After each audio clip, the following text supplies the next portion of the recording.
Hello and welcome to the latest episode of the Boardmasters with me, Chris Mullins. And tonight, I think it's going to be a pretty short video, but as you can see from the title, I'm weak and I hate myself. And I'm sure this will be an experience that resonates with many people watching and certainly in the hobby. But, you know, back in May, I think it was, I did a video that I put out. I'm not going to link it because the quality was atrocious and I probably should have deleted, but I only left it up as sort of a reminder to myself of how bad it can be sometimes.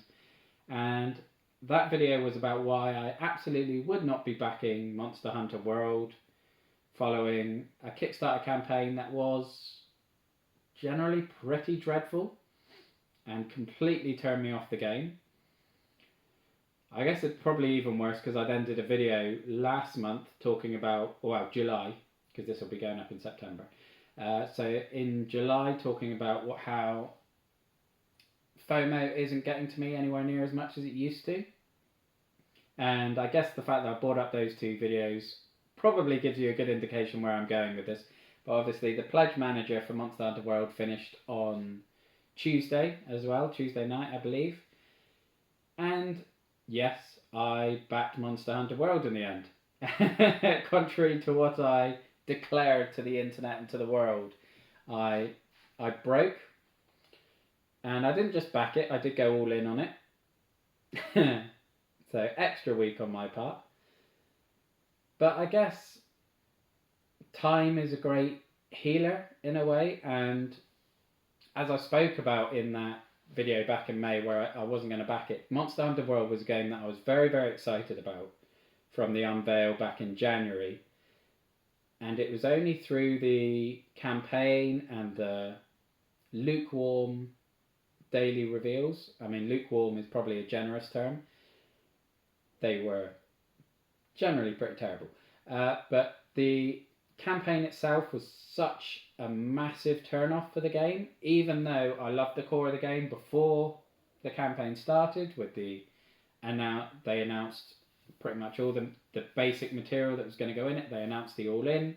I was ready to go all in, and it was only when they added stuff that I wasn't interested in that then became an unattractive proposition to me. It kind of hurt the value aspect, in my opinion, at the time. But I guess over the past few months, that disappointment and anger at the poor quality of the campaign has subsided a bit, and I've been able to go back and think about what it was about the game that I was so excited about to begin with, and why I was so happy to back it at that price without any extra stuff. So why wouldn't I be happy to back it with extra stuff? And whilst I'm still not happy about additional models for, I think there's the starting 6 classes have 3 different models, whereas none of the other classes have alternates at all, which still makes no sense to me. But I kind of think part of me really wants to get into mini painting, because painted minis look absolutely gorgeous. But I know that I have absolutely no artistic skill whatsoever, and the thought of starting to paint minis on minis that I will want to feature in a game terrifies me, because I will then mess it up and won't ever want to use them, and that game will never get touched again. But with the alt sculpts in Monster Hunter World, they're not sculpts that I really care about ever using, so it almost feels like Steamforged Games have given me some free practice minis so that I can maybe start painting with them. Whether I'll get the time or ever actually get round to it is a different question, but I have been able to sort of justify it in my mind in that way. And as we know, this hobby is all about justifying purchases to yourself. But again, I don't think it wasn't something that was necessarily FOMO based. I didn't do it on the last day of the campaign because I needed to. I didn't have anything else to pay for this month, so I paid for it in the middle of the month and in the middle of the pledge manager, and just generally felt comfortable with it. But just going back on my big declaration, because, you know, giant great minis and a game that I like the look of, breaks my willpower. And it's an interesting one. Maybe it is FOMO and I'm just lying to myself, who knows. But that's pretty much all I wanted to talk about in this video. As I said at the top, I'm sure it's an experience many people here will have experienced in the past. I guess I kind of did the same on Cascadia, because I included that in my crowdfunding video way back at the start of the channel. Then after that I cancelled the pledge, and then I went online to feature it in one of my later crowdfunding videos where I was going to talk about cancelling it alongside Massive Darkness 2, which I cancelled.